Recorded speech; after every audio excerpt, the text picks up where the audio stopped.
Bonsoir tout le monde. Bon, vu qu'on n'est pas beaucoup pour le moment, ceux qui veulent mettre leur caméra, ils peuvent, hein, ça m'évitera de parler face à un mur noir, un mur de prénoms.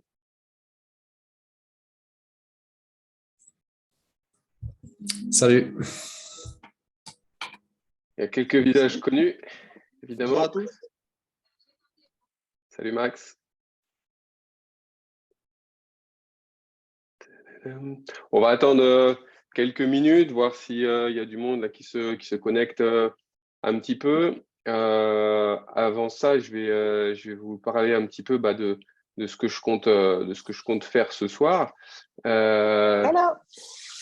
Salut Jess. Donc c'est revenir sur le formulaire que sans doute certains d'entre vous, voire tout le monde a rempli pour que je puisse vous partager des retours en direct sur les réponses que j'ai reçues.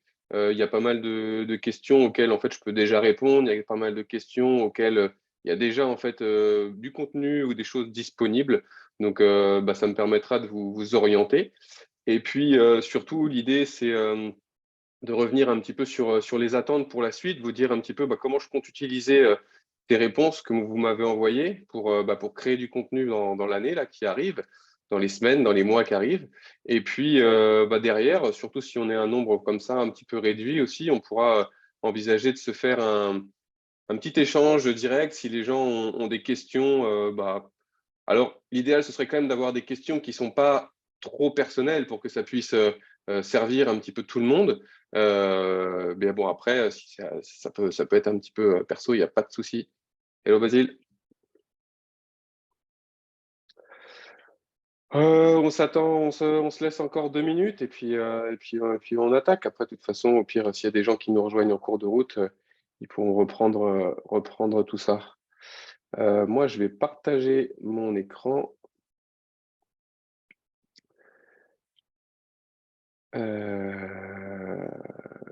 Pourquoi je peux pas faire ça? Ah oui, voilà.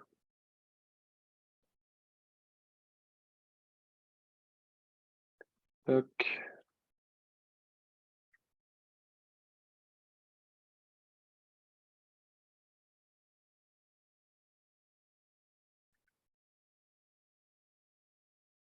Est-ce que tout le monde voit bien mon écran? Un petit pouce? Ouais, c'est bon?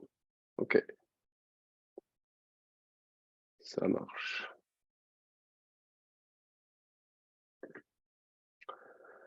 Voilà, donc l'idée, c'est de revenir un petit peu sur toutes les réponses que vous m'avez envoyées depuis, je ne sais plus depuis quand j'ai commencé ça, je dirais septembre, je crois, septembre, octobre. J'ai pris le pli d'envoyer voilà, une question par semaine qui me permet d'en savoir un peu plus sur vous, sur qui vous êtes, sur votre pratique, sur ce que vous faites, ce que vous aimez, ce que vous attendez aussi.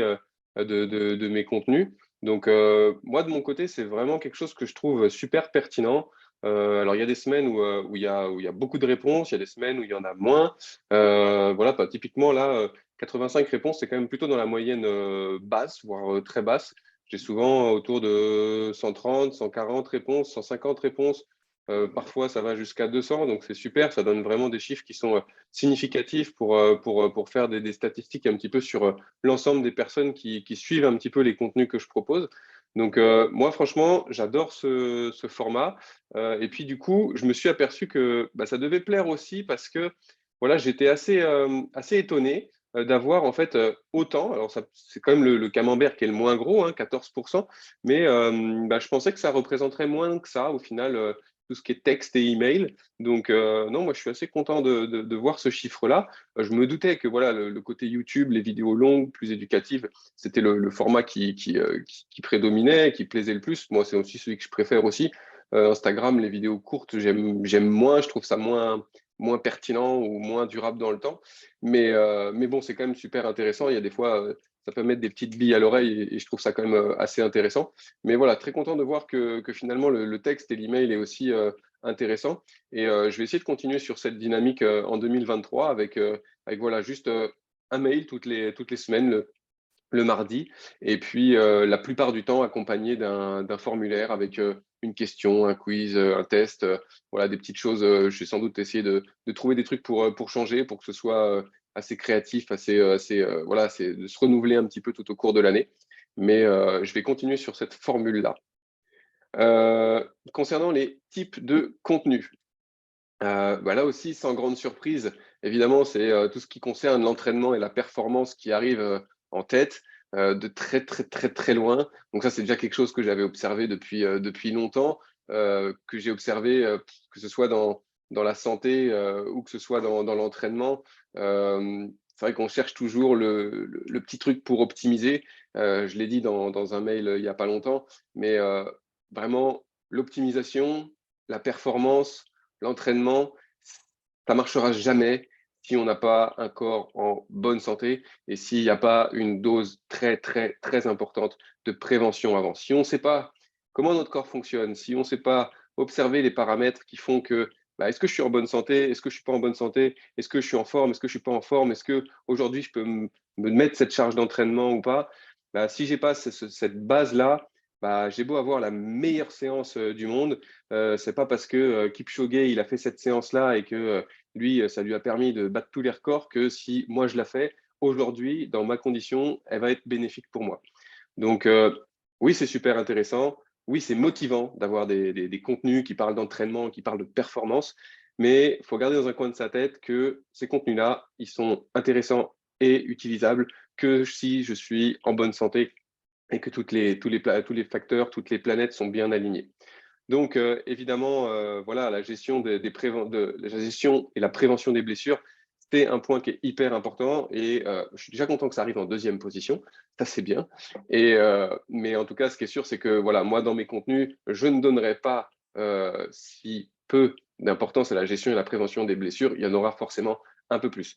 Peut-être pas forcément sur les vidéos les plus longues, mais en tout cas sur des formats courts, sur des petites choses pour garder les trucs en tête. Je trouve que voilà, pour parler de gestion et de prévention de blessures, c'est quand même assez intéressant pour aller semer des petites graines dans la tête des gens, amener à la réflexion sur comment mon corps fonctionne, comment je fais pour être en bonne santé. Ça, c'est un truc qui va bien et qui, je l'espère, pourra toucher de plus en plus de monde. Si vous me suivez depuis quelques temps, vous savez que donc je suis kiné de formation et que j'ai arrêté mon activité de kiné en cabinet en libéral à la fin du mois de septembre pour me consacrer au développement de mes activités en ligne d'une part et toutes mes activités autour du coaching, mon course à pied. Mais c'est pas pour ça que je veux mettre de côté cette casquette de professionnel de la santé. Je considère que j'ai une mission de santé, voilà, j'appelle ça comme ça. Et en fait, je veux la continuer à travers les contenus que je crée. Et pour moi, aujourd'hui, on a la chance d'être dans un monde qui communique via les réseaux, qui nous donne des portées qu'on n'aurait jamais pu avoir auparavant. Et je pense que c'est un bon moyen de diffuser un message sain et de santé. Donc ça, je veux absolument continuer à le faire. Et vous le verrez, je vais essayer de faire vraiment transpirer ma philosophie, ma façon de voir la santé, qui est peut-être différente de ce qu'on va retrouver classiquement. Mais c'est pas grave, moi j'assume complètement ce choix, j'assume complètement ma façon de penser. J'ai aujourd'hui de l'expérience, du recul sur tout ça. Et s'il y a des gens qui se reconnaissent et s'identifient là-dedans, ce sera tant mieux. Et si ça peut leur apporter, c'est tout ce que je leur souhaite. Et je crois qu'on a vraiment besoin d'un petit remodelage, un petit peu d'une petite éducation hein, à la santé qu'on n'a pas reçue parce que malheureusement, à l'école, oui, on a fait des cours de bio, on a disséqué des cuisses de grenouilles, on leur a mis des électrodes, on leur a fait des trucs comme ça. Mais au final, on ne sait pas comment ça fonctionne, la contraction musculaire, on ne sait pas ce que c'est que la douleur, on ne sait pas. Et c'est des questions qui sont essentielles hein, parce que la douleur, c'est quand même le premier et quasiment le seul facteur de consultation hein, chez un médecin ou un professionnel de santé. On consulte parce qu'on a mal ou parce qu'il y a un problème. Et si on ne sait pas ce que c'est que la douleur, si on ne sait pas ce qu'on doit en faire, malheureusement, déjà, on part sur une mauvaise voie. Donc voilà, ça, moi, c'est sûr que je vais continuer de parler de ça parce que c'est vital pour moi. On attaque les questions et puis vos attentes un petit peu là pour 2023. Donc voilà, 53 réponses. On va essayer de les passer un petit peu en revue. Il y a des questions qui se recoupent, donc ça va passer quand même assez vite. La préparation mentale, bah, effectivement, moi, je suis formé en préparation mentale depuis 2 ans maintenant, et c'est un sujet qui me passionne. Et que ce soit dans la performance ou que ce soit dans la santé, c'est notre tête qui décide de tout, hein. C'est notre tête qui dit ce qu'on ressent, c'est notre tête qui dicte nos pensées, qui dit ce qu'on pense. C'est notre tête qui nous permet de voir ce qu'on voit. Là, l'image qui sort à mes yeux, c'est parce que mon cerveau a encodé ce que mes nerfs oculaires, là, ils ont décrit. Donc, ça passe toujours par ma tête. Donc, personne ne voit la même chose parce que personne n'a le même cerveau. Et bah, ce que moi, je vais voir d'une certaine façon, Monsieur X à côté de moi, il va le voir d'une autre. Et il faut prendre en compte tout ça. Donc, la prépa mentale, le fonctionnement du cerveau, la psychologie, c'est vraiment des thèmes moi, qui me passionnent et sur lesquels, oui, je vais revenir parce qu'ils peuvent avoir un impact d'une sur la performance et l'entraînement. Donc, ça intéresse pas mal. Et un impact sur la santé. Et donc, ça intéresse aussi également. Donc, c'est clairement des sujets que je vais essayer d'aborder au cours de l'année. L'entraînement du... L'entraînement du trailer qui vit en plaine, bah ça, oui, j'en ai déjà parlé un petit peu dans certaines vidéos. Je continue à donner un petit peu de tips, d'astuces. Je prévois même à ce sujet-là de faire peut-être un plan d'entraînement dédié aux coureurs de plaine, avec voilà, un plan qui regorgera un petit peu d'astuces pour les coureurs de plaine. Donc ça, c'est un projet que j'ai. Je verrai quand je peux le faire, si je peux le faire, mais ça, c'est quelque chose qui m'intéresserait. La course, le trail après 60 ans, donc là, comment dire, mince, je trouve pas mon mot. C'est un sujet qui est hyper intéressant. Il n'y a pas d'âge pour courir. La seule recommandation que je pourrais donner par rapport à ça, c'est que tant qu'on respecte les grands principes de l'entraînement, tant qu'on est progressif, tant qu'on écoute ses sensations, qu'on écoute ses symptômes, il ne faut pas se limiter par rapport à une question d'âge. Un truc que j'ai souvent répété, c'est est-ce que vous avez déjà vu lors d'un marathon une personne de 70, 75, 80, 85 ans parfois même compléter un marathon? Oui, ça arrive tous les ans. Donc, est-ce que l'âge est un facteur limitant à la pratique de la course à pied ou du trail? Non. À partir du moment qu'on est régulier, qu'on est progressif, qu'on écoute nos sensations, il n'y a pas de limite à se fixer. Il y a des délais d'adaptation des tissus qui sont plus longs et c'est normal, mais il ne faut pas se mettre de limite par rapport à l'âge. Ça, c'est vraiment quelque chose, c'est ça qu'il faut retenir. Les chaussures, bah évidemment, hein, c'est un sujet phare en course à pied. Donc, effectivement, il y aura forcément quelques contenus qui parlent des chaussures. Je pense faire un contenu aussi sur l'évolution de la chaussure, sur l'évolution du type de chaussure même que moi j'ai utilisé. Un peu plus bas, vous verrez, il y a un endroit, quelqu'un qui me parle de l'approche minimaliste que j'avais mise en avant pendant un moment. C'est pas que je suis pour le minimaliste ou je suis pas pour le minimalisme ou il faut être minimaliste ou il faut pas être minimaliste. C'est pas ça. Donc, je pense que je ferai quelques contenus pour parler voilà, des distinctions qui existent, pour parler de l'évolution, pour essayer peut-être de donner des recommandations. Et d'ailleurs, on avait parlé longuement avec Basile de minimalisme. Donc, j'espère que ton projet avance bien. Et puis ouais, donc effectivement, il y aura des contenus à ce sujet-là. Étant blessé, une légère douleur, augmentation. Alors voilà, là c'est quelque chose qui, comment dire, c'est quelqu'un qui décrit un problème actuel. Donc on n'est pas là pour faire un diagnostic, on n'est pas là pour traiter une pathologie. Là, on est là pour discuter un petit peu des sujets. Mais oui, les sujets de pathologie, des pathologies des coureurs, c'est des choses sur lesquelles j'ai envie de revenir un petit peu. Ça fait quelques temps que j'ai pas fait de sujets autour des pathologies. Donc oui, c'est des sujets que je vais remettre un petit peu en avant au cours de l'année.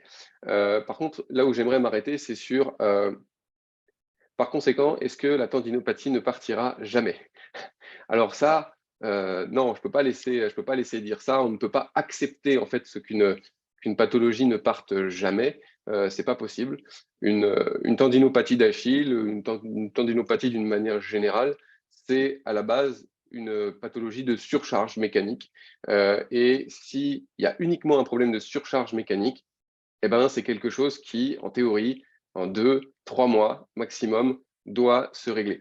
Si ça dure plus longtemps que ça, c'est qu'il n'y a pas qu'un problème mécanique. C'est qu'il y a d'autres facteurs qui vont empêcher votre corps de guérir correctement ou de se réadapter. Et là, on en revient justement à cette notion de psychologie, parce que la plupart du temps, ça va être des facteurs qui sont liés à notre environnement personnel, professionnel, où on a du stress, de la fatigue, de l'anxiété, des choses qui font que notre corps, il est soumis à plein de stimulus, qui dépensent beaucoup d'énergie là-dedans, et que du coup, il n'a pas l'énergie suffisante à accorder à sa guérison tissulaire à proprement parler.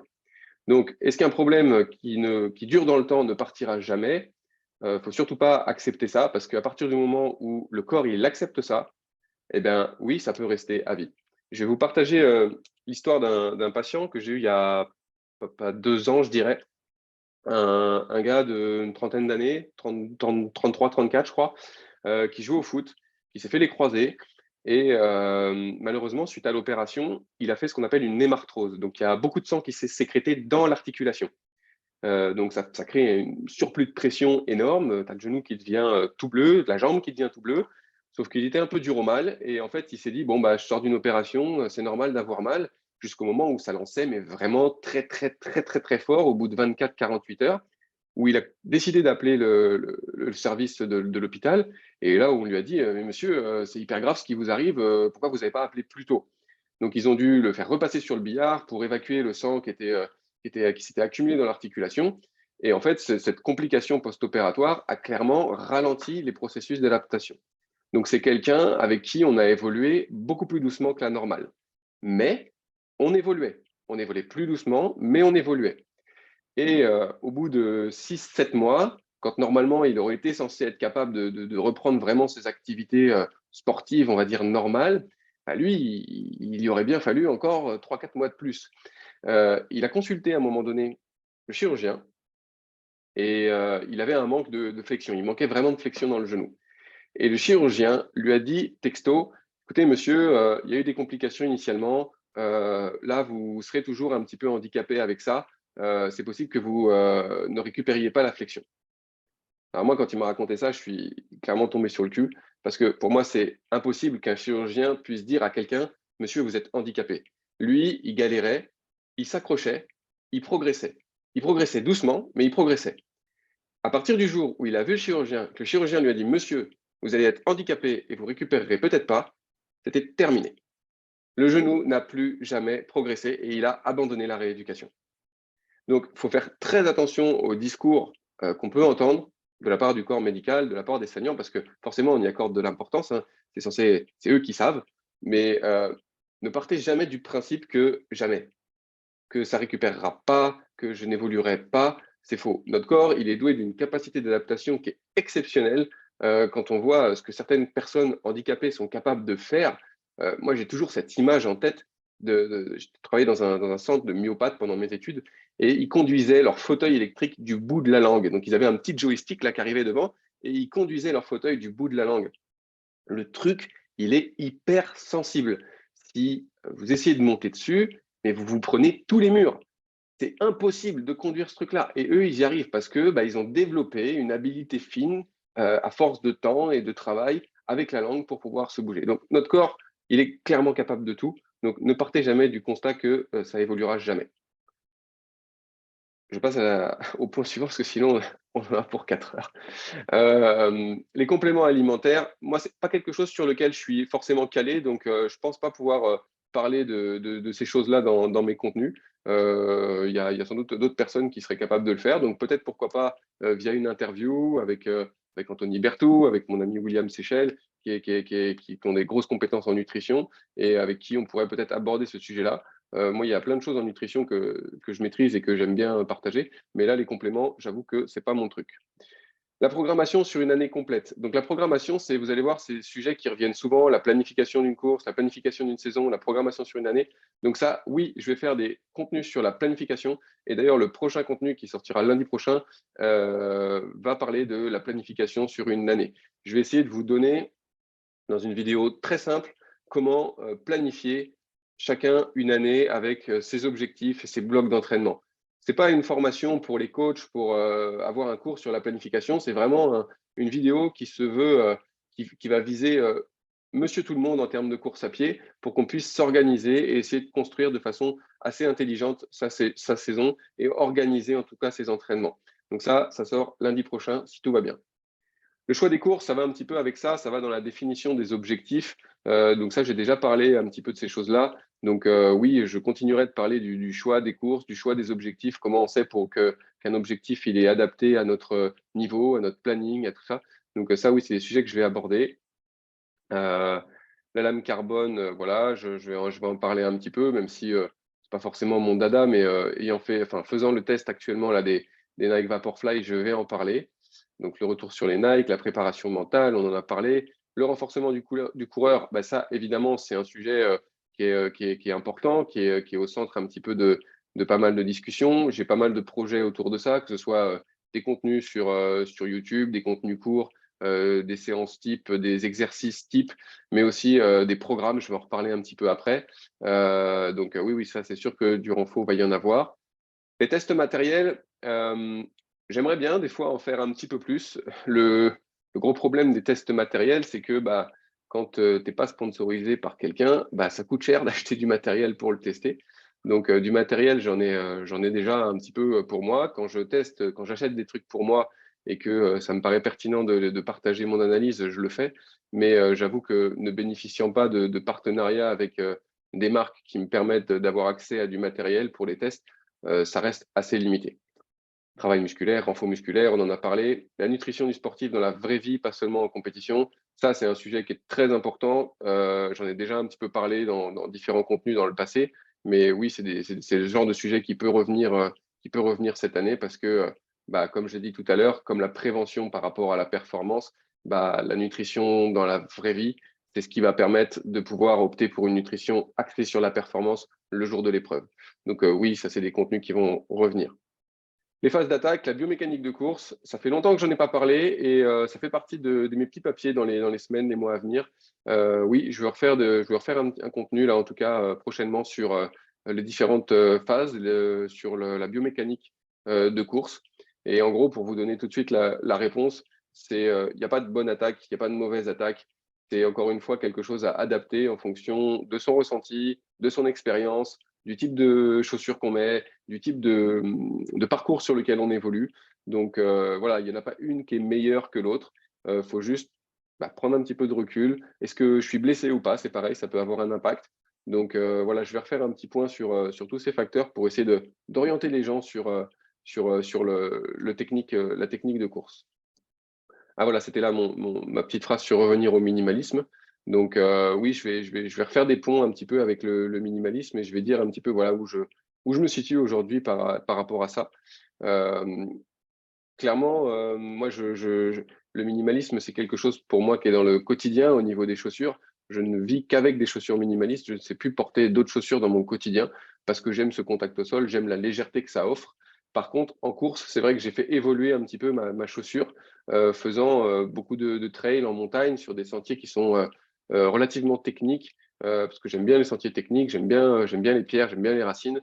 Je me suis retrouvé limité en fait par le niveau d'adaptation de mon pied qui n'était pas assez adapté à ce type de chaussures, qui n'était pas, je cours pas pieds nus, je vis pas en Amazonie, j'ai pas un pied complètement adapté à ça.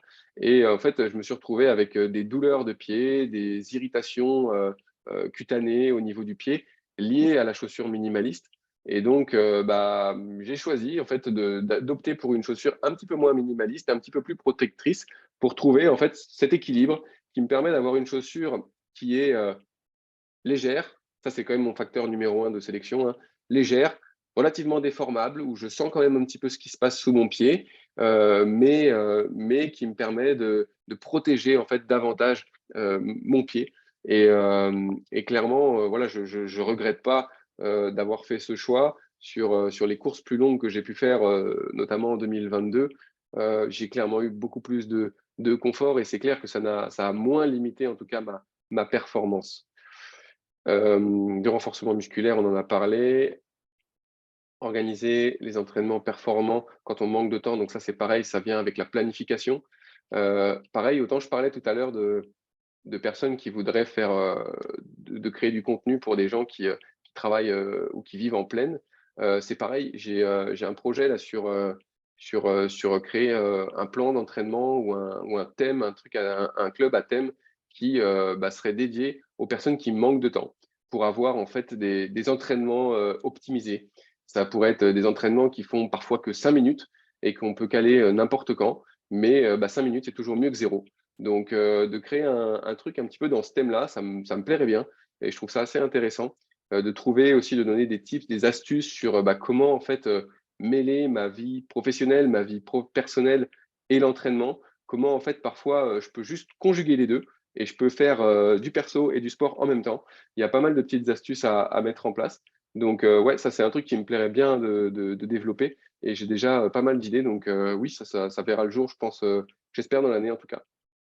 L'affûtage avant une course. J'ai fait une vidéo il n'y a pas longtemps là-dessus. Donc, la personne qui a écrit ça, elle peut aller voir ma vidéo là sur YouTube. Il n'y a pas très longtemps, elle doit dater du mois d'août. Donc, ça peut être intéressant. Préparation au trail, préparation d'un ultra, préparation ultra. Donc là, voilà, je suppose que ça doit être pour de la planification. Donc, je reparlerai tout à l'heure quand je parlerai des plans. Voilà, l'articulation entre la vie perso et la vie pro, le rapport entre l'âge et le physique, on en a parlé un peu tout à l'heure, des protocoles d'avant-course, donc ça c'est l'affûtage, hein, et les week-end shocks, c'est pareil, week-end shock, j'ai fait une vidéo dédiée cet été, donc c'est récent, donc on peut aller la consulter. Jogging après 60 ans, on en a parlé, prévention des blessures. Travail de côte, j'avais fait une vidéo sur le travail en côte il y a un petit bout de temps maintenant, donc ça c'est possible que ça revienne un petit peu cette année avec une petite mise à jour, avec des nouvelles notions.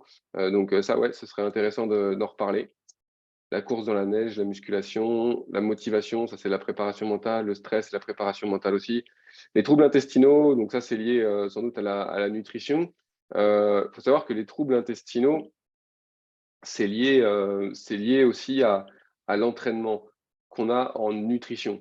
C'est pour ça que je disais que la nutrition sportive, c'est au final la nutrition du quotidien. C'est que si vous n'êtes pas habitué à bouffer des barres, des gels, des produits énergétiques, et que le jour de l'effort, vous vous mettez à en ingérer 50 grammes de glucides par heure, ou 60, ou 80 pour certains, bah oui, ça va perturber complètement vos intestins et ça peut être à l'origine, et c'est souvent d'ailleurs à l'origine de troubles.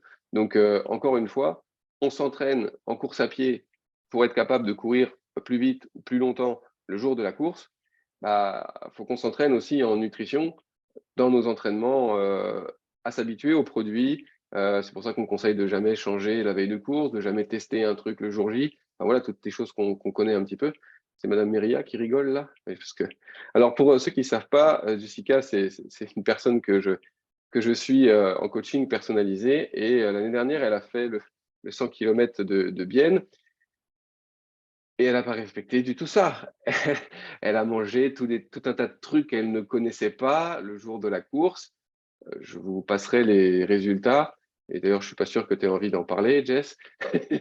Mais voilà, le début de course n'est pas très bien passé au niveau intestinal. Donc, Là, on va éviter les détails, mais non, effectivement, ça ne marche pas. ça marche pas, hein. Ça marche pas du Non, tout. ça ne marche pas. Donc ouais, non, faut s'entraîner comme on s'entraîne à pied, il faut s'entraîner sur le volet alimentaire, c'est évident. Des vidéos d'exercices, de renforcement, de mobilité, l'amélioration des performances, ça c'est des choses qu'on a déjà vues, des sujets sur les blessures. Comment trouver notre blessure-douleur? Pour être plus clair, comment mettre le nom sur une blessure-douleur quand les différents examens médicaux ne révèlent rien? Alors ça, j'adore ce genre de truc parce que c'est quelque chose au final qu'on rencontre extrêmement souvent dans les cabinets. C'est-à-dire qu'on a des gens qui arrivent avec une étiquette, avec un diagnostic qui a été fait suite à l'imagerie. Sauf que faut bien être conscient que l'imagerie, c'est pas fiable pour établir un diagnostic. Pour moi, ça peut compléter un diagnostic clinique. Ça peut éclairer, donner des précisions sur un diagnostic clinique, mais ça ne doit pas être l'origine du diagnostic. L'imagerie, c'est une photo. C'est une photo qui est prise alors que vous êtes debout, vous êtes allongé, que vous bougez pas. Donc, c'est relativement mal exploitable par rapport au fait qu'on soit dans un corps qui vit en 3 dimensions, qui bouge, qui mange, qui dort, qui tout ça. Donc, l'imagerie, moi, je mets beaucoup, beaucoup, beaucoup de limites sur l'imagerie. Et ce qui prime pour vraiment trouver le diagnostic, c'est un examen clinique, mais c'est surtout un échange. Ça passe par la communication. C'est pas le médecin ou le kiné qui doit vous dire ce que vous avez, c'est à vous de partager vos sensations, votre histoire, de parler de votre problème, de parler de votre douleur. Et c'est le kiné ou le médecin qui, lui, va du coup mettre les mots sur ce que vous vous racontez. Mais il ne faut pas attendre du kiné ou du médecin qui vous dise « Ah ok, tu as une imagerie qui dit ça, tu as mal quand tu fais ça, hop, tu as ça ». Non, c'est beaucoup plus complexe que ça. Et un bon professionnel de santé, pour moi, c'est quelqu'un qui va déjà vous écouter pendant au minimum du minimum 15 minutes. Il faut que pendant 15 minutes, ce soit vous qui parliez, qui racontiez votre problème. Il vous oriente avec des questions, évidemment, mais c'est vous qui devez raconter l'histoire. Si vous n'êtes pas capable de faire un petit peu d'introspection pour savoir quand est-ce que ça a commencé, comment ça me fait mal, qu'est-ce qui majore ma douleur, qu'est-ce qui la soulage, qu'est-ce qui s'est passé au moment où ça a commencé à me faire mal, qu'est-ce qui s'est passé dans mon activité physique, qu'est-ce qui s'est passé dans ma vie d'une manière générale à ce moment-là, comment ça évolue, depuis combien de temps ça dure. Enfin bref, il y a tout un tas de questions qui vont permettre de savoir quel est le problème et quelle est la structure. Et c'est ça vraiment qui permet de trouver l'origine d'un problème. Ce n'est pas les examens. À la rigueur, si des fois, après le diagnostic clinique, on a envie de faire un examen pour avoir une précision, ou la plupart du temps, et moi, quand j'avais tendance à recommander un examen clinique, c'était pour éviter essayer d'écarter un autre problème qui pourrait être là et qui ne se voit pas, typiquement un problème tumoral ou des choses comme ça. Oui, on peut faire un examen parce que ça, c'est très difficile de l'exprimer à l'oral. Mais voilà, l'imagerie est pour moi du coup plutôt un diagnostic d'exclusion. C'est que j'ai fait l'imagerie pour m'assurer qu'il n'y avait pas ce problème-là qui pourrait être plus grave. Et ce qui va définir le problème, la structure ou la marche à suivre pour la suite, c'est vraiment l'échange, la communication et le dialogue que vous allez avoir avec le thérapeute ou le médecin, enfin le kiné, le médecin ou l'ostéo, peu importe. Mais c'est ça qui doit primer. Quelqu'un qui ne vous écoute pas, qui arrive et qui vous classe, par exemple, vous arrivez chez le kiné, sur l'ordonnance, il y a marqué tendinite d'Achille, faire des ultrasons et un protocole de Stanich, et qui vous met sur un protocole de Stanich et qui vous fait des ultrasons, je suis désolé, j'ai beau critiquer un petit peu des confrères ou des consoeurs, je ne suis pas sûr que ce soit la meilleure des solutions pour vous. Et ça peut donner des gens qui traînent leur douleur pendant 6 mois, 8 mois, 1 an, 2 ans et plus. Donc, ça ne veut pas dire que le protocole de Stanich, c'est pas bon. Bon, ça ne veut pas dire que les ultrasons, c'est bon non plus. Hein, ça ne sert à rien, les ultrasons. Mais en tout cas, voilà, faut prendre le temps d'écouter. La satanée périostite, la satanée périostite, c'est clair, c'est un sujet qui est, qui est complexe. Et si j'en ai pas forcément trop parlé dans mes contenus, c'est parce que c'est pareil, c'est un sujet qui est assez difficile à expliquer, qu'on n'a pas de choses standards à partager dessus. La périostite, hein, ça vient la plupart du temps d'un problème de charge mécanique, mais c'est pas forcément un tissu en particulier. Donc, de donner des exercices ciblés, c'est pas forcément efficace. C'est plutôt, voilà, plutôt bien gérer la charge d'entraînement. Hein, c'est ça qui prime. Mais ouais, difficile d'avancer sur ce sujet. Être à l'écoute de soi, des sensations, adapter son entraînement en fonction du cycle. Ouais, ça c'est très important, hein, surtout du coup en fonction du cycle, c'est chez les femmes, mais ça a clairement un impact hein, au niveau hormonal déjà, donc ça joue sur beaucoup de choses. Donc d'être à l'écoute de son cycle chez la femme, c'est très important. Gestion de l'effort, reprendre la course, des tests de matos, les types d'entraînement, ça c'est des choses que j'ai déjà parlé, l'alimentation du coureur, comprendre plus pourquoi, comment les muscles fonctionnent afin d'être plus efficaces. Donc là, on est vraiment dans de la physiologie, là, quelqu'un qui veut de la physiologie. Moi, je ne suis pas le plus théorique du monde. Moi, j'aime la pratique, j'aime le concret, j'aime l'humain, l'échange. Donc, j'avoue que des fois, peut-être que ça manque pour certains de notions plus carrées, théoriques sur la physiologie musculaire ou la physiologie de l'effort. J'avoue que j'en donne moins parce que, ouais, moi, c'est pas ce qui me passionne le plus et je préfère qu'on soit concentré sur nos sensations que sur comment, en théorie, comment ça marche. Parce que notre cerveau, il adore la complexité, il adore être nourri de tout un tas d'informations. Plus c'est complexe, plus c'est chiadé, plus ça le nourrit, plus il adore ça. Donc c'est sûr que quelqu'un qui va expliquer exactement comment ça marche, la contraction musculaire, les sarcomères, les fibres d'actine, de myosine, de machin, enfin, ouais, ça va nourrir notre cerveau. Est-ce que si je sais ça, demain, ça m'aide dans mon entraînement directement en course à pied? Moi, je suis pas convaincu par ça. Je dis pas que ça aide pas. Attention, hein, plus j'ai de connaissances, plus ça me permet de comprendre le système et plus ça me permet d'être précis et d'être performant. Mais est-ce que c'est la première des choses à acquérir? Je ne suis pas sûr. Pour moi, c'est vraiment du perfectionnement. C'est quand on possède déjà bien toutes les bases. Encore une fois, ça en revient à… De toute façon, notre corps, il fonctionne toujours pareil. Si je n'ai pas les bases solides, si je n'ai pas la prévention solide, si je n'ai pas l'alimentation du quotidien solide, ça ne me sert à rien d'aller chercher le petit truc de la performance, la petite séance au top ou le petit boost de nutrition le jour J. Si je n'ai pas la base, ça ne marchera pas. Ben là, c'est pareil, de comprendre vraiment la physiologie intrinsèque du muscle et tout ça. Oui, c'est passionnant, mais est-ce que c'est la base à avoir? Je ne suis pas sûr. Course à pied, et là, j'en a parlé. Les rituels quotidiens d'exercice et la prévention des blessures, on en a parlé. Donc, voilà un petit peu ce qu'on peut dire sur les sujets que vous voulez aborder. Il y a quand même pas mal de choses sur lesquelles, voilà, dans ce que vous m'avez donné, que je pense pouvoir traiter au cours de l'année, au cours des semaines, des mois à venir. Donc, voilà, j'espère que la façon dont je les amènerai, ça pourra vous plaire et puis que ça pourra vous faire apprendre des choses surtout. Et puis, voilà, comme je disais, je travaille aussi sur des projets un petit peu plus aboutis, des contenus un peu plus élaborés, qui du coup seraient forcément payants par rapport ne serait-ce qu'au temps et à l'énergie que ça prend de créer ce genre de contenu. Et donc, voilà, ce qu'on voit qui intéresse le plus, c'est tout ce qui est programme de renforcement musculaire. Donc là, je disais, j'en avais parlé.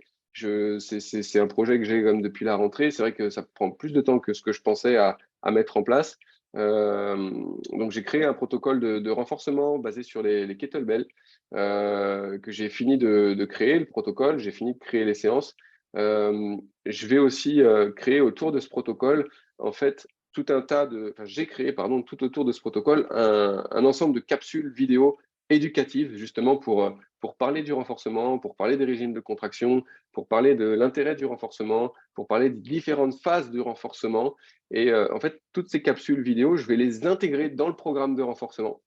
C'est un programme qui pourra se faire soit sur 8 semaines, soit sur 12 semaines, suivant si on décide d'avoir 2 séances par semaine de renfo ou 3 séances de renfo. Mais les deux options seront possibles. Et voilà, en plus du programme de renforcement, en plus des séances, il y aura tout un tas de capsules vidéo éducatives. Donc ça, c'est sur le point de sortir. J'espère vraiment que d'ici la fin du mois de janvier, ce sera OK. Et évidemment, donc, je communiquerai là-dessus, donc vous serez les premiers informés. À la suite de ça, au niveau du renforcement, j'aimerais aussi en refaire un du même type, avec un petit peu les mêmes capsules vidéo éducatives, mais cette fois non plus avec les exercices de renfo à la kettle, mais des exercices de renfo au poids de corps. Parce que les kettles, la charge additionnelle, c'est super. Il y a vraiment un réel intérêt à mettre de la charge additionnelle. Par contre, c'est vrai que c'est moins pratique. On ne peut pas l'avoir partout avec nous, hein. Si je suis en déplacement, je n'emmène pas forcément mes kettles dans ma valise. Les kettles, ça a un coût à l'achat. Ça coûte assez cher, mine de rien, les kettlebells. Mais par contre, rajouter de la charge et la kettlebell en particulier, c'est vraiment un accessoire que je recommande à tout le monde parce qu'on peut faire un tas d'exercices qui sont super intéressants et vraiment très fonctionnels. Mais du coup, voilà, pour compléter un petit peu cette offre-là, je vais aussi faire quelque chose au poids de corps. En deuxième position, c'est des plans personnalisés. Donc les plans personnalisés, il faut savoir que ça existe déjà. Ça existe déjà, donc vous pouvez aller sur n'importe lequel de mes réseaux, vous allez arriver sur le site et vous allez pouvoir cliquer sur des plans personnalisés. Donc les plans personnalisés que je propose, c'est des plans qui vont de 6 à 12 semaines. Alors sachant que si c'est pour préparer une épreuve sportive, clairement, il faut favoriser 10-12 semaines, hein. Moins que ça, c'est quand même compliqué de mettre en place une planification cohérente. Qu'est-ce que j'entends par plan personnalisé? En fait, le plan personnalisé, quand vous allez sélectionner la durée de votre plan, derrière, vous allez arriver dans la plateforme qui s'appelle Nolio. Et moi, vous allez me remplir un formulaire et me remplir Nolio en me disant exactement ce que vous avez l'habitude de faire. C'est quoi votre semaine type? C'est quoi, quel jour je voudrais avoir un jour off? Combien d'entraînements j'ai envie d'avoir par semaine? Est-ce que je peux faire du renfo? Quel matériel j'ai à disposition? Et c'est personnalisé à ce point-là. C'est vraiment en fonction de toutes les infos que vous allez me donner que je vais pouvoir construire individuellement votre plan. Par contre, ça reste un plan d'entraînement. Et donc, un plan d'entraînement, il n'y a pas de suivi. Donc, c'est vraiment à mettre en distinction avec le forfait personnalisé, le coaching individuel, où là, bah, on a justement cet échange, cette adaptation en tout temps. Un plan, c'est un plan. Une fois qu'il y a le plan, bah, vous avez votre plan jusqu'à votre épreuve. Évidemment, je peux répondre à une question très ponctuelle d'ordre opérationnel ou pour donner un conseil, mais il n'y a pas de suivi. On va pas aller analyser les séances, on ne va pas aller faire un feedback sur une semaine ou sur des choses comme ça. Il n'y a pas de conseil d'adaptation en temps réel. Voilà, il n'y a pas tout ça. C'est un plan d'entraînement. Par contre, si vous m'avez donné bien toutes les informations au début, il va être très personnalisé et ça fonctionne très, très bien. Et le coaching personnalisé, voilà, c'est ça la différence, c'est que on a de la communication. Il y a plusieurs de mes athlètes qui sont là ce soir. Il y a de la communication, il y a des échanges, on fait des feedbacks, on fait des visios, on en parle, on projette ensemble la planification de la saison. C'est vraiment une planification qui est, je dirais, co-construite. On réfléchit ensemble. Oui, moi j'ai les connaissances théoriques pour mettre le plan, mais je ne mets pas le plan qui, moi, m'intéresse. On vient construire ensemble la saison. Et c'est ça qui crée aussi la relation et c'est ça qui est super intéressant parce que derrière aussi, bah, on essaye de se rencontrer, on essaye de se voir, même si on fait des planifs à distance, j'essaye d'organiser des moments dans l'année où on peut se rencontrer et c'est vraiment toujours des super moments. Donc, merci à mes athlètes qui sont là de partager ces moments-là avec moi. Franchement, on se régale. Qu'est-ce qu'il y a d'autre ensuite? Ensuite, des mini-formations en nutrition. Donc, comme je disais tout à l'heure, j'ai mis une mini-formation parce que moi, je ne suis pas là pour faire une formation poussée en nutrition pour quelqu'un qui voudrait développer ses compétences. Mais par contre, je pense pouvoir voilà, apporter un minimum de base et de réflexion pour avoir une alimentation saine et une réflexion qui est suffisamment progressive par rapport à la pratique de la course à pied. Et ça, bah voilà, ça pourrait être quelque chose que je voudrais développer. J'avoue que je n'ai pas encore réfléchi trop à la forme, donc c'est sans doute pas les premiers contenus qui arriveraient. J'avais pensé à quelque chose à un moment donné. Je voulais faire, par exemple, ma semaine pré-compétition et donc de donner, par exemple, sur la dernière semaine avant notre compétition, toutes les recommandations en termes de nutrition et donner des repas types. En fait, donner une semaine de menu pré-compétitive avec des produits qu'on peut tous trouver dans le supermarché. Parce que quand on regarde les trucs de nutrition, on se retrouve à devoir aller acheter l'ail qui vient de je sais plus où, l'épice qui est là-bas. Alors soit on la trouve pas, soit elle coûte une blinde. Puis si c'est pour l'utiliser une fois, en fait, on le fait pas. Donc moi, si je faisais quelque chose autour de la nutrition, ce serait vraiment pour donner des choses avec des produits du quotidien, des produits qu'on peut tous trouver, des produits qui sont accessibles, qu'on peut réutiliser dans plein d'autres choses. Alors oui, ce sera peut-être pas le truc le plus optimisé du monde, mais en tout cas, ce sera déjà beaucoup plus optimisé que si on n'y avait pas prêté attention. Donc voilà un petit peu moi comment j'orienterais ces contenus nutrition si jamais je devais faire quelque chose là-dessus. Ensuite arrivent des techniques et des outils de préparation mentale. Donc là, ouais, c'est pareil, j'en ai parlé. C'est un sujet qui me tient à cœur. Et oui, j'ai pas encore réfléchi trop sur le comment, sur le pourquoi, mais oui, j'aimerais proposer des choses autour de la préparation mentale. Sauf que pour proposer, par exemple, un contenu à type de petite formation ou à type de plan d'entraînement orienté avec de la préparation mentale, ça fait que c'est pas individualisé. La préparation mentale, ce qui fait réellement son impact et son intérêt, c'est encore une fois l'individualisation. Par contre, il faut savoir, comme tout le reste, qu'on a déjà des bases à acquérir. Et ces bases, elles sont plus basées sur une réflexion. Et ça, typiquement, ça peut se mettre en forme de façon un petit peu impersonnelle. C'est d'amener les gens à une réflexion en posant une question, amener les gens à une réflexion en proposant un questionnaire, amener les gens à une réflexion ou à un temps de déconnexion grâce à une méditation guidée, amener les gens, enfin bref, il y a plein de petites choses comme ça à faire. Et ça pourrait être quelque chose qui peut se mettre en place et quelque chose qui pourrait être intéressant à faire. Donc voilà, à voir. Et puis les protocoles de rééducation, bon, ça intéresse un petit peu moins, mais c'est parce que je suppose que vous n'êtes pas blessé, c'est pour ça que ça n'intéresse pas. Mais le jour où on est blessé, on est aussi content des fois de trouver un protocole qui peut nous guider.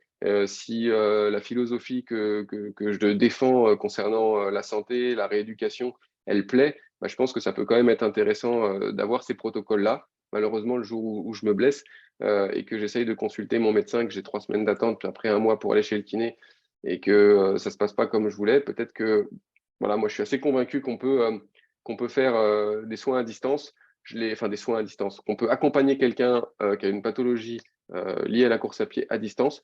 Moi, je l'ai fait de façon non-stop pendant la période Covid. J'ai quasiment jamais eu d'aussi bons résultats. Les gens n'avaient pas le choix au final. Ils étaient obligés de consulter à distance. Ils savaient qu'ils ne pouvaient pas venir au cabinet, qu'ils n'avaient pas d'autre alternative. Ils avaient aussi eu le temps pour pratiquer. Je n'ai jamais eu d'aussi bons résultats qu'en travaillant à distance pendant la période Covid. Du coup, d'ailleurs, ça m'a mis la puce à l'oreille. J'ai voulu continuer de proposer ce travail à distance pour certaines personnes, pour ceux qui le voulaient. Et ça a pu marcher, parce que vu que les gens pouvaient venir au cabinet, ils préféraient venir au cabinet. Mais moi, j'ai constaté que les résultats n'étaient pas forcément meilleurs, voire ils étaient moins bons en présentiel que ce qu'on pouvait faire parfois à distance.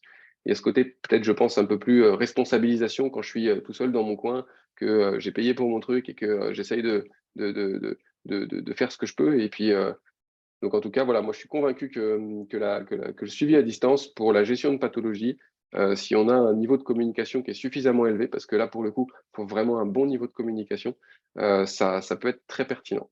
Donc, c'est peut-être quelque chose que je vais retravailler, proposer peut-être pas des protocoles du coup de rééducation par rapport à une pathologie précise, mais de proposer à des gens qui le souhaitent de faire un suivi à distance, comme si on faisait un coaching personnalisé en fait pour des gens qui sont en situation de blessure et pouvoir leur proposer un protocole avec de la reprise de course, avec des exercices ciblés qui correspondent avec leur pathologie et un suivi où on peut échanger par visio, par téléphone pour pouvoir suivre l'évolution de la pathologie. Ça, je pense que c'est quelque chose que je vais essayer d'ouvrir pendant la période.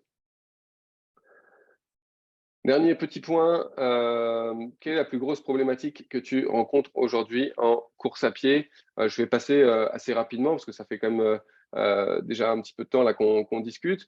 Donc la vitesse, la gestion du planning, il y a beaucoup de choses qui sont la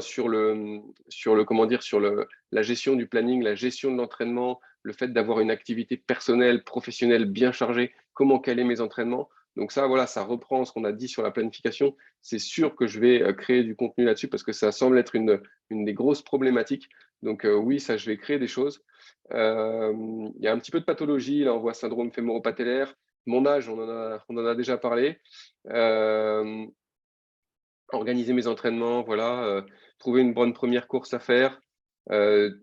Douleur à la hanche, bon, ça reste voilà, du contexte pathologique. Voilà, on n'est pas là pour y répondre ici. Gestion de l'emploi du temps, vous voyez, il y a beaucoup de choses comme ça. Le choix des chaussures, gérer l'entraînement et la vie professionnelle. Vous voyez, il y a vraiment beaucoup de choses autour de ça. Donc ça, c'est clair que c'est une demande que finalement, il y a beaucoup, beaucoup de monde qui a. Donc oui, on va parler de tout ça. Toc, toc, la peur de s'aligner sur des objectifs plus ambitieux. Donc ça, il y a peut-être un petit peu de préparation mentale qui serait intéressant. La gestion et la prévention des blessures, le mélange de tous les outils disponibles pour une bonne planification. Encore une fois, la planification, agencer mes entraînements, gérer le volume. Voilà, tout ça, c'est de la planif. Hein. Donc oui, il va y avoir des contenus là-dessus. Trouver des courses locales, douleur au genou. Ça, typiquement, je reviens là-dessus. Douleur genou droit, présence de rotation interne du genou due à une faiblesse du moyen fessier. Ça, je suppose que c'est typiquement quelqu'un qui a été chez un médecin ou chez un kiné qui lui a dit, écoute, tu as le genou qui rentre un peu, tu as ton tibia qui part à l'extérieur, ça doit être que ton moyen fessier, il n'est pas assez solide, il va falloir renforcer le moyen fessier pour essayer de corriger ce problème de genou. Peut-être qu'il y a un lien entre la faiblesse du moyen fessier, la rotation interne du genou et que ça crée une douleur au niveau du genou droit. Par contre, je suis à peu près sûr que cette personne-là, avant qu'elle ait sa douleur au genou, elle avait déjà sa rotation interne du genou, elle avait déjà sa faiblesse du moyen fessier. Et que du coup, l'origine de la douleur, c'est pas la faiblesse du moyen fessier, parce que pourquoi elle aurait eu une faiblesse comme ça du jour au lendemain qui lui a occasionné de la douleur? Notre muscle, il vient pas devenir plus faible comme ça du jour au lendemain. Par contre, elle a peut-être eu une modification dans son entraînement, dans sa charge d'entraînement. Elle a été trop vite, trop fort à un moment donné. Et le fait qu'elle soit un peu plus faible de ce moyen fessier-là, qu'elle ait un peu plus de rotation interne du genou de ce côté-là, a fait que du coup, son corps a exprimé la problématique et la douleur sur le genou droit. Mais ce n'est pas l'origine du problème. L'origine du problème, c'est qu'à un moment donné, elle en a fait trop vite, trop fort. Elle a augmenté les contraintes ou qu'elle n'a pas su gérer sa charge d'entraînement. Et pourquoi ça s'est exprimé au genou droit? Parce qu'il y a peut-être une faiblesse du moyen fessier et une rotation interne du genou. Donc, vous voyez, ça dit presque la même chose, mais du coup, la personne qui arrive et qui dit « j'ai mal au genou droit parce que j'ai de la rotation interne et une faiblesse du moyen fessier », eh ben, elle va vouloir renforcer à fond son moyen fessier, sans se préoccuper du reste et à travailler sa rotation interne. C'est bien, mais ça ne solutionnera peut-être pas le problème si, au final, le problème venait d'une mauvaise gestion de la charge d'entraînement. Et que, du coup, pour solutionner son problème, ça va déjà être d'apprendre à bien gérer sa charge d'entraînement. Donc ça, c'est quelque chose de classique qu'on retrouve très, très, très, très souvent. Pouvoir partager mes états, mes performances, une sorte de groupe de parole serait le bienvenu. Alors ça, ce serait typiquement créer, par exemple, un petit groupe Facebook de partage. Moi, franchement, je vais vous dire, je suis nul dans l'animation d'un groupe. Voilà, pour ceux qui sont sur la messagerie privée, je suis peut-être pas celui qui est le plus animateur du lot. J'aime bien partager des connaissances, j'aime bien partager des notions. Par contre, je suis peut-être pas le meilleur pour faire vivre un groupe, donc je suis pas sûr que ça colle un petit peu à ma personnalité de créer ce genre de groupe-là. Maintenant, si c'est un groupe qui s'autogère et que c'est juste des personnes qui partagent des valeurs communes autour de la philosophie que je défends et qui veulent auto-animer le groupe, pourquoi pas, pourquoi pas. Ça me permettrait justement de voir un petit peu les débats, d'y participer quand je trouve ça pertinent, ouais, à réfléchir. En ce moment, c'est le froid, la quantification du stress mécanique, le D-. Ah oui, je crois qu'il y avait plusieurs trucs sur la descente. La descente, ouais, c'est un sujet qui est assez intéressant. Et c'est pareil, c'est difficile à traiter aussi parce que la descente, c'est clairement extrêmement contraignant et que on peut difficilement donner des recommandations. Par exemple, donner un programme spécial descente. On sait que le risque de blessure, il va être majoré plus. Mais j'aimerais bien quand même tenter le coup. Et j'aimerais bien proposer un programme un petit peu spécial descente à base de renforcement et des techniques un petit peu de descente. Donc voilà, j'aimerais peut-être m'y frotter. C'est un terrain glissant, c'est un terrain qui n'est pas facile, mais c'est un sujet qui est important parce que mine de rien, c'est quand même un gros facteur limitant sur les courses, notamment en trail et sur ultra. Donc voilà, si ça peut aider certains, ce serait vraiment cool. Nutrition, organisation du temps, le temps pourri, préparation du T4M en ayant un terrain de jeu terrible du Pas-de-Calais. Ça, je crois savoir d'où ça vient. Je ne perds pas de poids. Je précise avec une charge en augmentation de 70 km. Alors, la gestion du poids, euh, c'est trop long pour en parler là. Juste arrêtons de regarder la balance, concentrons-nous sur les sensations. C'est pas parce que la balance a dit que je perds pas de poids que je suis pas en train de progresser. C'est pas parce que la balance a dit que je perds pas de poids que je suis pas en meilleure santé. Ou au contraire, c'est pas parce que la balance a dit que je perds du poids que je suis en meilleure santé ou que je suis en train de progresser. Donc, détachons-nous un petit peu comme ça de données trop chiffrées, trop quantifiables, qui nous pourrissent un petit peu plus l'esprit qu'autre chose. Concentrons-nous sur le ressenti interne, comment je me sens actuellement, est-ce que je me sens en forme, est-ce que je me sens reposé, est-ce que je me sens performant dans mes efforts. Et puis la balance, elle a beau dire ce qu'elle veut, j'en ai rien à foutre. Pardon, c'était pas. Réussir à se respecter à la lettre mes plans, syndrome de l'essuie-glace que je traîne depuis 3 ans. Donc là, on a parlé du fait que voilà, ça durait un petit peu dans le temps. C'est sans doute qu'il y a d'autres choses qui viennent limiter l'évolution, que ce n'est pas que mécanique, qu'il y a d'autres éléments qui viennent sans doute bloquer. Donc, il faudrait rechercher un petit peu, investiguer là-dessus. Savoir si j'ai le bon volume d'entraînement, c'est de la planification. Les crampes, c'est un sujet. Toi, Jean-Mi, qui a mis ça? Il est toujours là, Jean-Mi, ou pas? J'ai vu tout à l'heure. Bon, c'est pas grave. Les crampes, Oui, il est là, désolé, c'est moi, oui. c'est toi qui as mis ça? Oui, Bon, les crampes, on en a parlé ensemble déjà. C'est quelque chose qui, physiologiquement, on est quasiment incapable d'expliquer. On ne sait pas d'où ça vient. Toutes les théories sur c'est un manque de minéraux, c'est un manque d'hydratation, c'est tout ça. Il n'y a rien de validé scientifiquement, ça a été testé, retesté, il n'y a rien de validé là-dessus. Ce qui ressort, c'est que c'est en lien un petit peu avec la commande centrale. Donc, pour la faire simple, notre cerveau, il envoie de l'influx nerveux à notre muscle pour le contracter. Et parfois, il peut y avoir une perturbation dans le niveau d'influx qui est envoyé pour une contraction donnée. En gros, je veux contracter petit, mais mon cerveau, il envoie le jus à fond. Et malheureusement, ça amène de la crampe. Et pourquoi il y aurait ces dysfonctionnements d'influx nerveux?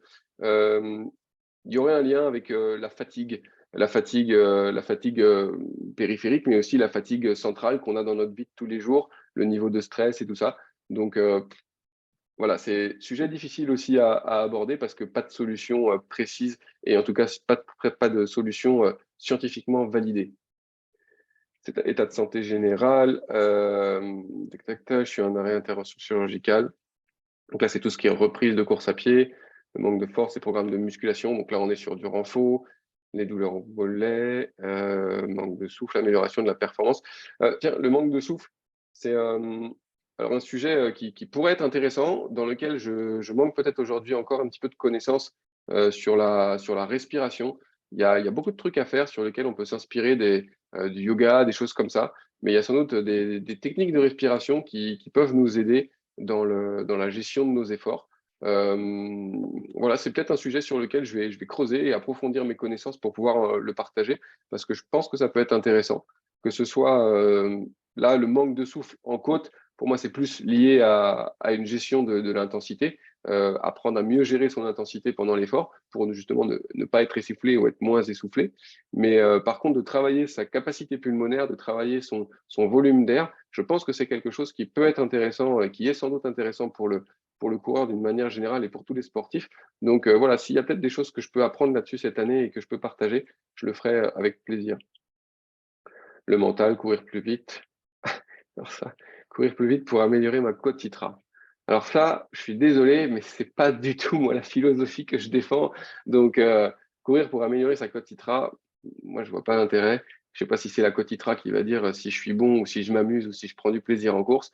Mais en tout cas, moi c'est pareil. La cote ITRA, comme je l'ai dit il y a pas longtemps, j'en ai rien à voilà. Mais courir plus vite, par contre, oui, ça peut être intéressant parce que ça permettra d'améliorer sans doute nos performances sur un effort donné pour améliorer ma cote ITRA. Voilà, ça c'est propre à chacun. Moi, ce ne sont pas mes objectifs. Trouver la meilleure chaussure pour mon pied et mon poids plume. Donc ça, peut-être que la vidéo que je ferai sur la chaussure pourra être intéressante. Gestion famille sport, on est encore dans de la planif, performer sans blesser, charge d'entraînement, des douleurs.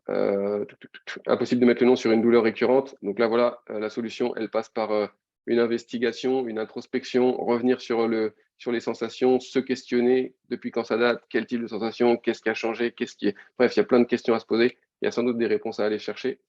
La périostite, Joker, les aigreurs d'estomac, la gestion de l'effort, l'arrêt pour cause d'hospitalisation, comment être sûr de s'entraîner efficace, le bon dosage, volume d'entraînement, le temps et la motivation, le froid, manque de puissance. Les longues montées, donc ça, on a parlé voilà, de la montée, il y aura peut-être des choses, la régularité, la discipline. Ouais, il y a quand même pas mal de sujets qui se recoupent, qui se retrouvent. Donc, encore une fois, c'est bien. Moi, c'est des sujets qui m'intéressent, qui me passionnent. Donc, voilà, je suis assez convaincu que je pourrais formuler tout un tas de contenu qui sera pertinent pour tout le monde cette année. Donc, voilà, j'espère que ça vous plaira. Désolé, je pensais pas que ça allait prendre autant de temps finalement de reprendre un petit peu. Je m'étais fait un peu la simulation solo avant pour voir combien de temps ça prenait. Je pensais pas que ça prendrait autant de temps, mais bon, c'est pas grave, hein. J'espère qu'il y avait déjà des choses intéressantes, puis que ça vous aura aussi permis peut-être d'approfondir un petit peu ce que je pensais pour ma philosophie de la santé, de la course, de l'entraînement, de tout ça. Donc maintenant, s'il y en a qui ont des questions, ça peut être le bon moment. Et ce que je propose, c'est que vous avez normalement un petit truc en bas dans réaction pour lever la main. Et ceux qui ont envie de poser une question, vous pouvez cliquer sur lever la main et comme ça, ce sera plus facile pour moi pour vous donner la parole. Qui c'est qui a un micro d'ouvert qu'on entend? Basile, vas-y, tu peux ouvrir ton micro. Normalement, tu dois pouvoir le faire tout seul. Bon. Tu m'entends, c'est bon? Je t'entends bien. Ok. Merci tout d'abord pour cette petite heure de présentation, en tout cas des différents résultats. C'était chouette d'entendre ça et je n'ai pas trouvé ça si long que ça, donc c'est Tant mieux. intéressant. Moi, j'avais une petite question. Tu ne l'as pas du tout abordé. Je ne sais pas si tu le fais, mais est-ce que tu proposes ou proposeras des stages de trail? Il y en a, je sais qu'il y a pas mal de coachs qui font ça. Sur des week-ends ou sur quelques jours en tout cas. Et moi, j'en ai pas encore fait, mais je compte m'y mettre l'année prochaine. Et voilà, je voulais savoir si tu allais en proposer, si oui, quand, où, etc. Parfait, c'est une super passe décisive là que tu fais. Oui, la réponse est oui.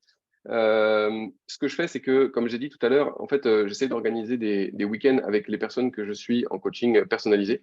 Donc là, par contre, c'est des week-ends qui sont fermés vraiment aux personnes de mon groupe, de l'équipe. Donc ça, c'est pas ouvert à tout le monde.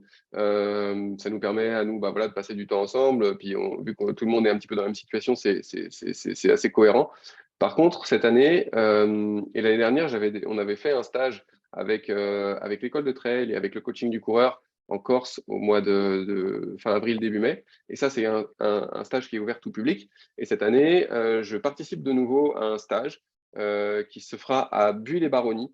Donc, c'est dans la Drôme provençale, je crois. Et ce sera du 8 au 14 avril. Donc, ça arrive dans 4 mois. On va très, très prochainement communiquer plus en détail là-dessus. Donc, c'est un stage qui sera en pension complète. Sur une semaine avec l'encadrement des activités. Il faut savoir aussi qu'à la fin de ce stage-là, donc le week-end du 14-15, il y a le trail de Buis-les-Baronnies. Donc, on pourrait combiner un petit peu la semaine de stage d'entraînement avec la course le week-end, puisqu'on va faire pas mal de reconnaissance sur le parcours, justement. Donc, moi, je pense que ça va être une super formule pour se mettre un bon bloc d'entraînement en début de saison et se préparer à la saison de trail. Alors, faut pas arriver non préparé du tout et se dire ça y est, c'est ma reprise à ce moment-là, sinon ça risque de faire exploser un petit peu. Mais si on s'entraîne un petit peu régulièrement avant, ce stage-là, il peut être vraiment une bonne semaine un petit peu choc d'augmentation de volume avec une course, si on le souhaite, en fin de stage. Ça va être vraiment top. J'avais des données un peu plus précises. C'est où que je l'ai mis? Ah oui, c'est là. Donc ouais, le stage à Buis, pour les personnes par exemple que je suis en coaching individuel, ils ont un tarif préférentiel parce qu'ils sont voilà, déjà engagés avec nous. Ce tarif, il serait à 799 € les 8 jours, donc en pension complète avec l'encadrement. Et pour les personnes un petit peu extérieures, le tarif serait à 859 €, donc 59 €, 60 € plus cher. Et donc ça comprendrait le stage, l'encadrement et la pension complète voilà, pour 8 jours, du 8 ou 9 au 14. Donc, je ne sais pas si ça peut t'intéresser, si tu es disponible. Il y a d'autres stages qui sont proposés par les organismes avec lesquels je travaille, le coaching du coureur, école de trail et tout ça. Il y a d'autres dates, il y a d'autres créneaux qui vont être proposés. Il faut juste suivre un petit peu sur les réseaux. Moi, je pourrais en faire parfois le relais. Là, je fais le relais de celui-là parce que celui-là, moi, je serai présent dessus si tout est confirmé. Mais donc, du coup, voilà.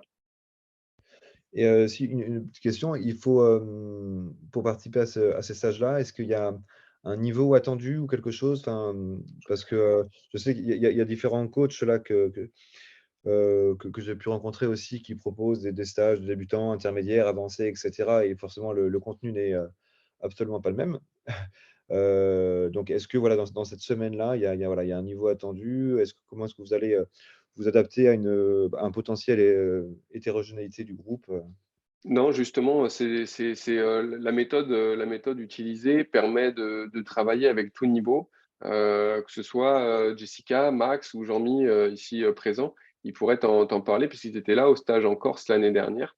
Et clairement, il y avait des niveaux qui étaient très, très, très hétérogènes. Des gens qui débutaient presque la course à pied, comme des gens qui étaient à un niveau pas dire élite, mais pas très, très, très, très loin en dessous quand même. Et tout le monde arrive en fait à trouver son compte parce qu'il y a. C'est des stages où on est quand même assez nombreux, hein, faut le savoir. C'est pas des stages à 6-7 personnes, hein. C'est des stages plutôt 30, 40, 50 personnes même parfois si c'est possible. Et c'est pour ça que du coup on est plusieurs coachs à encadrer et qu'on va faire des sous-groupes dans les participants. Par contre, il y a énormément de choses qu'on peut faire en commun, ce qui permet d'avoir vraiment un super groupe et une super ambiance. Mais par contre, on va scinder des choses. Il y a des choses qui sont faites sous forme de circuit et tout le monde peut travailler dessus, chacun à son niveau. Et donc, non, tout le monde arrive à y trouver son compte, c'est pas un problème. Et pour le coup, il y a même, enfin, tu vois, c'est Sébastien qui est un petit peu à l'initiative de ces stages-là. Lui a une très grosse expérience dans ce type de stage-là. Donc, j'ai aucun souci à me faire là-dessus. Parfait. Est-ce que d'autres personnes ont des questions? Claudine. Bonsoir. Bonsoir à tous et merci pour tous ces sujets super intéressants. Merci à toi. Moi, j'aurais voulu savoir si vous alliez approfondir le yoga et le trail. Alors, sur mes contenus personnels, je ne pense pas forcément parce que je suis pas un pratiquant assidu de yoga. Mais malgré que ce soit une discipline qui est très intéressante et que je Oui, trouve très complémentaire. Par contre, j'ai pas les absolument. compétences, je suis pas formé en yoga, donc je suis pas sûr d'être légitime sur parler de yoga d'un point de vue théorique. Par contre, si tu souhaites travailler et combiner le trail et le yoga, on a créé un club avec Camille Bruyat, que tu connais peut-être, Oui, qui est un club qui allie justement le trail et le yoga. Moi, je me suis occupé de la planification en course à pied et elle propose les séances de yoga. On a oui. lancé ce club-là avec le coaching du coureur au mois de novembre et la session se termine là la semaine prochaine, je crois. Par contre, vu que ça a bien marché, on relance une seconde session à partir du 23 janvier jusqu'à le 19 mars. Donc, D'accord. si toi, ça t'intéresse de combiner trail et yoga, je te conseille vivement ce groupe. Les contenus sont vraiment chouettes. Moi, je m'occupe de la planification en course à pied. Elle s'occupe des contenus yoga, donne des conseils, donne des tips sur la pratique. Et ça peut être vraiment intéressant. En plus, moi, je trouve quand même que c'est très accessible, hein. C'est quelque chose qui coûte 29,95 € par mois, donc 60 € là pour les 2 mois grossièrement. Mhm. Et ouais, le contenu est vraiment de qualité. Donc pour ça, si ça t'intéresse, tu peux aller regarder sur le site du coaching du coureur. Tu auras toutes les informations qui vont bien pour rejoindre tout ça. Tu peux même le rejoindre dès maintenant, le groupe, même si la planification commencera vraiment que le 23. D'accord, mais je vous remercie parce que c'est vrai que moi je trouve que c'est vraiment complémentaire et ça permet le yoga, à mon sens, permet de bien progresser et de bien se connaître en fait. Je suis tout à fait d'accord avec ça. C'est très complémentaire. Et pour le coup, tout à l'heure, on parlait un petit peu de la respiration. Oui, Et clairement, bah là, Camille insiste beaucoup sur les exercices de respiration. Et toutes les personnes qui ont fait les séances ou qui ont été dans le club ont fait pas mal de bons retours sur justement le travail de respiration. Il y a quelques personnes ici qui ont testé aussi les séances. Je ne sais pas si sur la respiration, vous avez envie de nous partager quelque chose. Jess, Jean-Mi, j'ai vu qu'il y avait aussi Laurent, on a fait quelques-unes.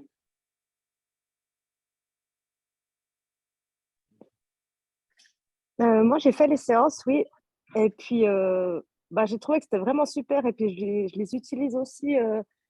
Du coup, je l'utilise dans la vie de tous les jours, à des moments où je suis stressée ou comme ça. Je fais ces respirations qu'on fait pendant les séances, en fait.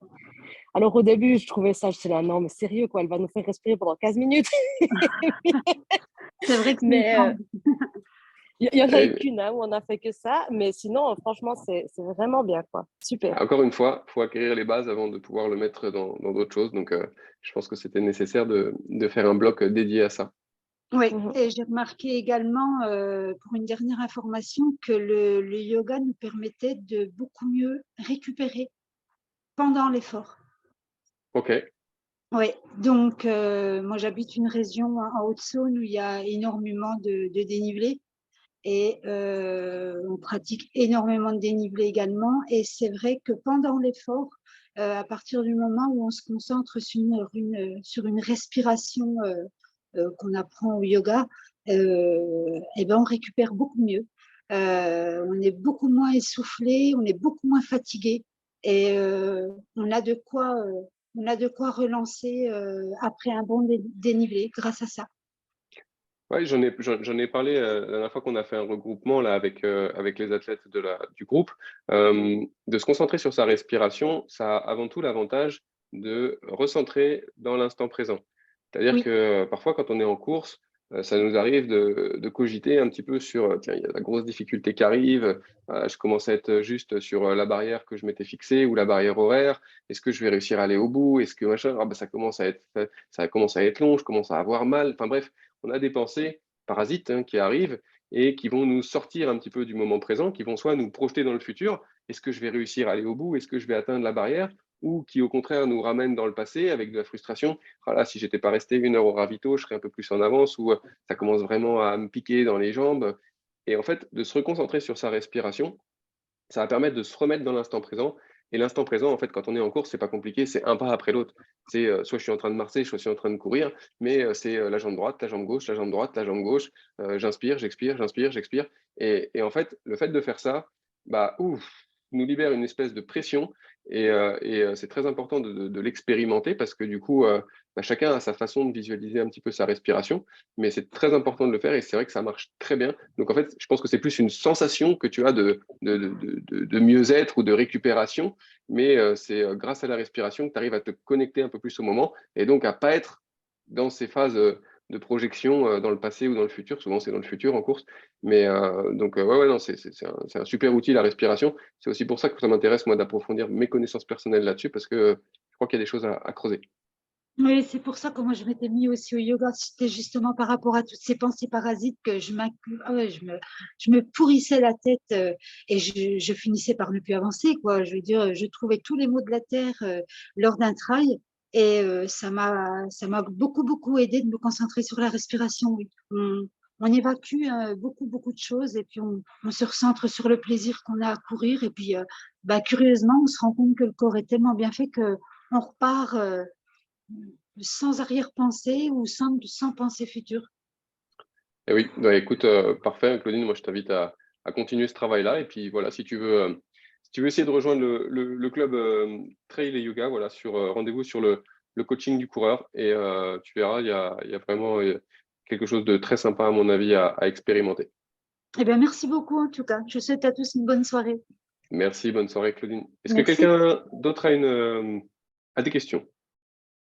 Une ou des, hein, je ne suis pas pressé, on a le temps. Non, ça semble. Tout le monde toutes les personnes a de questions?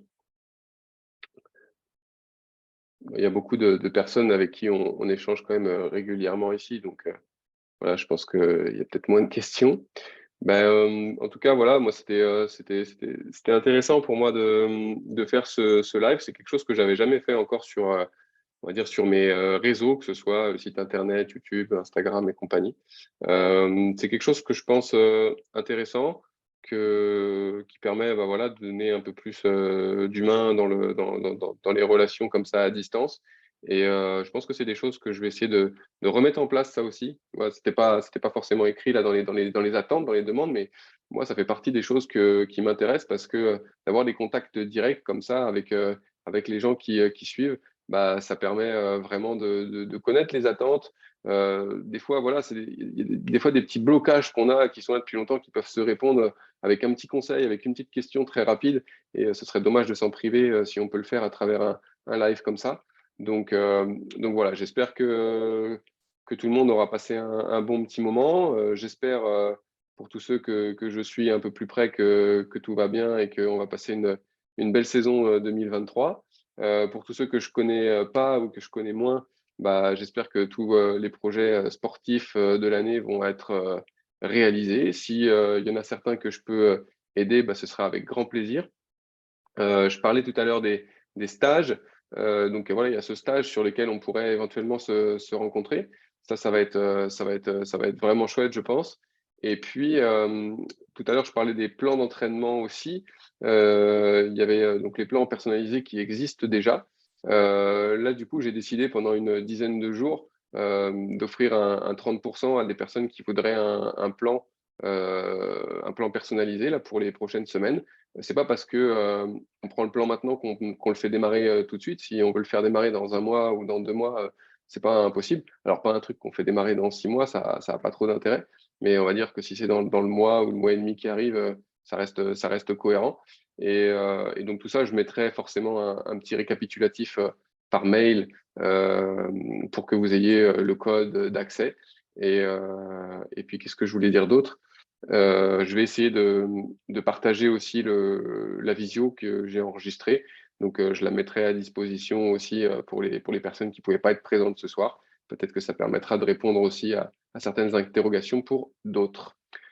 Donc, voilà, s'il y a plus d'autres questions, je vous salue. Je vous remercie d'avoir été présent. Et puis, écoutez, j'espère qu'on continuera à se voir, à se croiser et que je pourrai avoir de vos nouvelles via des messages, des commentaires, des mails ou d'autres visios, voire des stages pour ceux que j'aurai la chance de voir en présentiel. Allez, je vous souhaite à tous une belle soirée et puis à très bientôt. Merci, au revoir.